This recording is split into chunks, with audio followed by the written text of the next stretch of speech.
अस्सलाम वालेकुम। मैं उबैद रहमान फ़नकदा के तवज्जुह से आपकी खिदमत में हाज़िर हूँ। आज की तहरीर किसी भी फलाही मुआशरे के लिए इंतहाई अहम पहलू की अहमियत की तरफ इशारा करती है।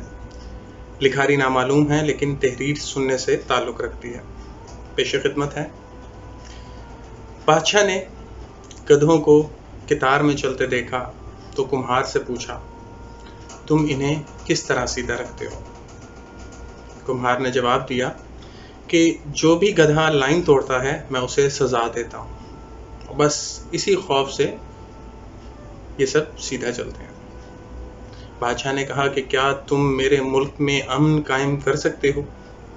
कुम्हार ने हामी भर ली। शहर आए तो बादशाह ने उसे मनसब अता कर दिया। कुम्हार के पास चोरी का एक मुकदमा लाया गया। गवाहान के बयानात सुनने के बाद और चिरह के बाद कुम्हार ने फैसला सादिर किया कि चोर के हाथ काट दिए जाएं। जल्लाद ने वजीर की तरफ देखा और कुम्हार के कान में सरगोशी की कि जनाब, ये अपना आदमी है।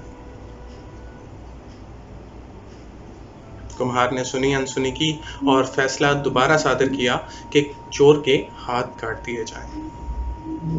अब की बार वजीर ने खुद कुम्हार के कान में सरगोशी की कि जनाब, थोड़ा ख्याल कीजिए, ये मेरा ख़ास आदमी है। कुम्हार ने बड़े तहम्मुल और तसल्ली से वजीर की बात सुनी, चंद लम्हे खामोश रहा और उसके बाद अपना फैसला सुनाते हुए कहा कि चोर के हाथ और वजीर की ज़ुबान काट दी जाए।